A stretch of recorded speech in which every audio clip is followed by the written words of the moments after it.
Alors Guillaume, vous êtes élu Front de Gauche, donc rappelez-moi vos fonctions brièvement. Je suis conseiller régional du Front de Gauche en Midi-Pyrénées, conseiller municipal de Rodez et je m'occupe de l'enseignement supérieur et de la formation sur le Grand Rodez, la communauté d'agglomération du Grand Rodez. D'accord, donc ça vous fait quoi d'accueillir M. Mélenchon en meeting à Rodez?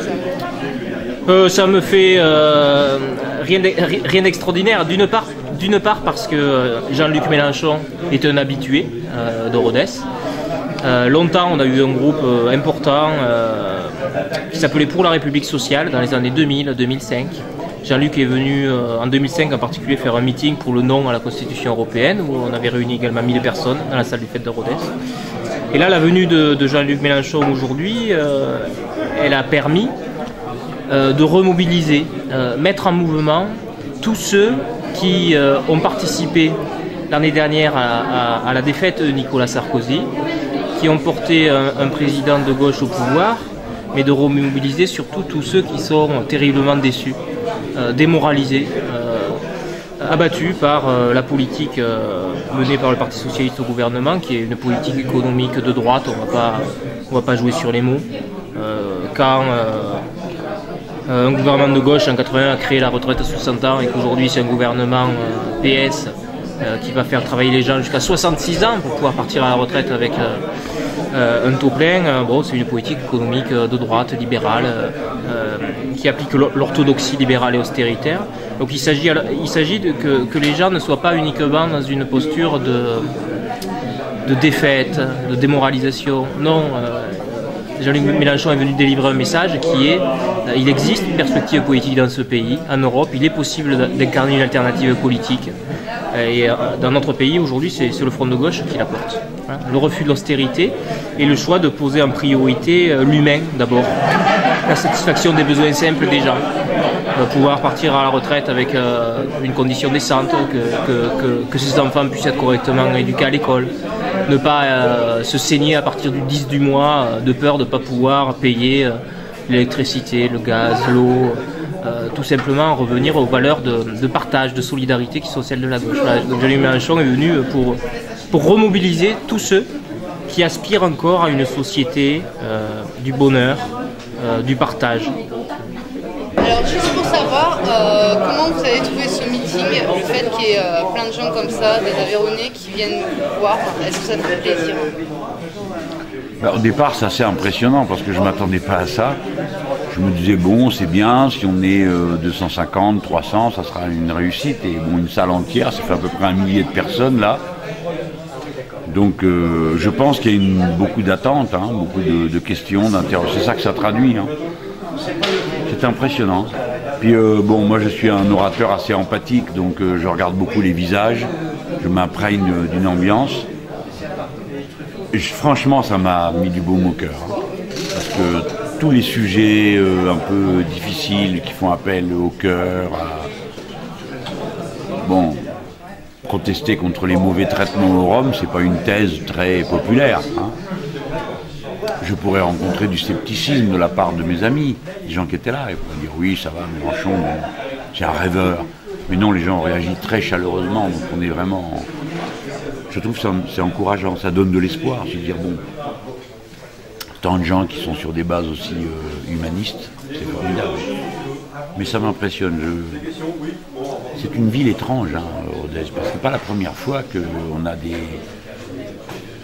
réunions très nombreuses et des gens très impliqués. Vous voyez, on voit dans les yeux des gens. C'est pas un spectacle qu'ils viennent voir, c'est des arguments. Bon, je pense qu'ils viennent aussi un peu me voir moi, c'est gentil, moi je leur ai dit. Je recharge mes batteries en les voyant. Mais on a là affaire à une population qui est très éduquée politiquement. Alors peut-être que j'ai tort d'être surpris, mais je pense que peut-être c'est parce que la gauche, ici en Aveyron, a été très longtemps minoritaire. Très longtemps. Donc ils se sont forgés des convictions très construites, très carrées. Enfin c'est l'idée que je m'en fais comme ça, j'en sais rien en fait. Il y avait quand même pas mal de monde dans la salle. Est-ce que ça donne espoir pour les municipales? Alors, ce n'était pas un meeting annoncé comme un meeting de mobilisation pour les municipales. Hein. Jean-Luc Mélenchon est venu rendre compte de son activité parlementaire européen, aider à la mobilisation contre les retraites. Non mais pour vous personnellement. J'y viens. Ensuite, au niveau ruténois, le parti de gauche a pris une initiative publique auprès de la population qui est de dire il est nécessaire de faire vivre aux élections municipales à Rodez une voie clairement à gauche d'alternative à l'austérité, qui soit une voie pour la justice sociale, pour l'écologie, pour la démocratie, parce que s'il n'y a pas de liste du front de gauche ou de liste citoyenne plus large qui propose une alternative et qui ne soit pas une liste d'accompagnement de l'austérité du gouvernement, le risque est grand de voir un grand nombre de ruténois s'abstenir aux élections, au comité aux élections municipales. Faire une liste unique de la gauche autour du Parti Socialiste, c'est le meilleur moyen pour réduire le score de la gauche au premier tour. Voilà. Et l'absence de liste du front de gauche, ça risquerait d'augmenter l'abstention. Donc nous, le Parti de gauche, on aborde les élections municipales à Rodez de façon déterminée et humble. Humble parce que le Parti de gauche seul n'a pas la force de faire une liste municipale. Mais déterminé parce que nous sommes convaincus qu'il existe les forces disponibles pour constituer une liste qui ne soit pas uniquement une liste du Front de gauche, mais qui soit une liste citoyenne, de rupture avec l'austérité, qui porte un programme fort de réponse à l'urgence sociale, en particulier au fait qu'il y ait 2300 familles à Rodez qui vivent sous le seuil de pauvreté, avec des mesures importantes de réponse au pouvoir d'achat et pour la transition écologique. Et voilà, cette liste, on a la perspective d'y arriver à la constituer avec des citoyens impliqués dans des collectifs, des militants associatifs, des militants éventuellement d'Europe Écologie Les Verts. C'est ce travail qu'on a devant nous. Un petit mot d'encouragement pour les camarades qui vont se présenter aux élections municipales ici. Mais je vais leur dire, écoutez les amis, ça a toujours été dur. Pour nous, ça a toujours été dur de faire des listes, de mettre son nom. On a peur souvent pour son boulot. Mais il ne faut pas croire. C'est aussi comme ça qu'on gagne sa propre dignité. Hein, on a le droit d'exister, on a le droit d'avoir une opinion. On est en démocratie, on est en république. Donc allez, il faut pas. Il y a les générations avant, hein, c'était autrement plus dur que pour nous là.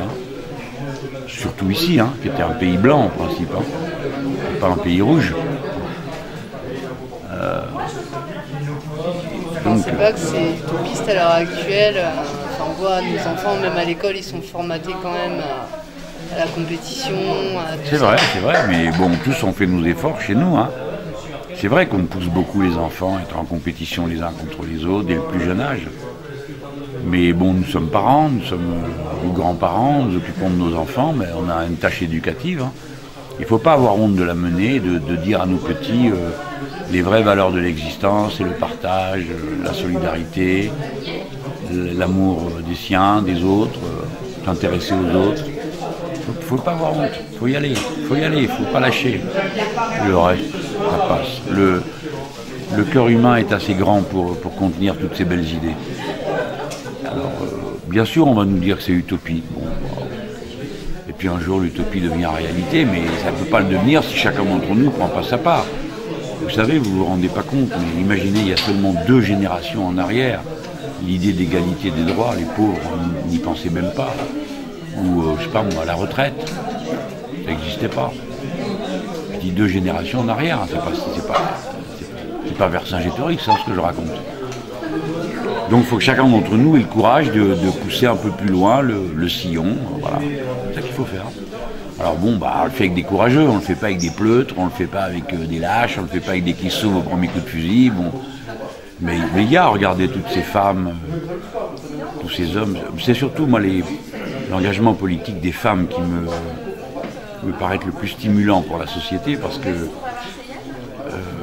je pense que d'abord ça a été terrible comme lutte, l'égalité des droits hommes-femmes, au moins l'égalité civique. L'autre jour je voyais une exposition, c'est bouleversant de penser que pendant le Front populaire les femmes ne votaient pas.